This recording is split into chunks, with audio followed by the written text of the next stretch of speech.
চট্টগ্রাম বন্দর থেকে 4 দিনের মধ্যে পণ্য খালাসের নির্দেশনা দিয়েছে অর্থ ও পরিকল্পনা মন্ত্রী। জিনিসপত্রের দাম বাড়ার পেছনে বন্দর ঘিরে বিভিন্ন অ্যাক্টিভিটিস দায়ী বলেও উল্লেখ করেন তিনি। দায়িত্ব নেওয়ার পর প্রথমবারের মতো চট্টগ্রাম সফরে এসে নিজের কর্মপরিকল্পনার কথা জানান তিনি। আরও জানাচ্ছেন একে আজাদ।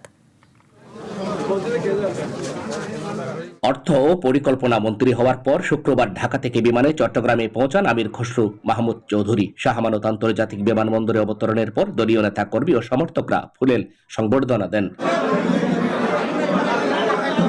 এ সময় তিনি সাংবাদিকদের বলেন, চট্টগ্রামকে বাণিজ্যিক রাজধানী হিসেবে গড়ে তোলা হবে।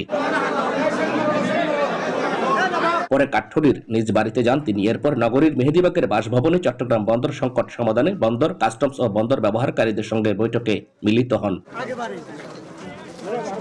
বৈঠকে জিনিসপত্রের দাম বাড়ার পেছনে চট্টগ্রাম বন্দরকে ঘিরে বিভিন্ন অ্যাক্টিভিটিসকে দায়ী করেন তিনি।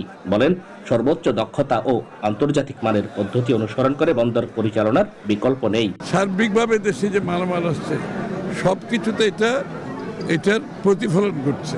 সভা শেষে অর্থমন্ত্রী সাংবাদিকদের বলেন, সহসা চট্টগ্রাম বন্দরের কার্যক্রমে গতি আসবে। আমাদের কয়েকদিন সময় লাগবে, কারণ এগুলো ইন্টারমিনিস্ট্রিয়াল কিছু বিষয় আছে, সিদ্ধান্ত নিতে হবে। আমরা আশা করছি আগামী খুব সহসা এই সমস্যাগুলো সমাধান করলে চট্টগ্রাম বন্দরের কার্যক্রমে খুব গতি আসবে। এদিকে চট্টগ্রাম বন্দরের সংকট সমাধানে বন্দর চেয়ারম্যানের পদত্যাগ দাবি করেন বন্দর শ্রমিক দল নেতারা। চট্টগ্রাম বন্দরের চেয়ারম্যান দুর্নীতিগ্রস্ত, তাকে চট্টগ্রাম বন্দরে কোনো অবস্থাতে রাখা যাবে না। শ্রমিক কর্মচারীরা তাকে মানে না, পছন্দ করে না। চট্টগ্রাম বন্দরের চেয়ারম্যানকে চট্টগ্রাম বন্দরে রাখা যাবে না। চট্টগ্রাম বন্দরের চেয়ারম্যান চট্টগ্রাম বন্দরের জন্য বিগ প্রবলেম। এই প্রবলেম অপসারণ করতে হবে। বৈঠকে বিভিন্ন প্রস্তাবনা তুলে ধরেন বন্দর ব্যবহারকারীরা। একে আজাদ, নাগরিক, চট্টগ্রাম।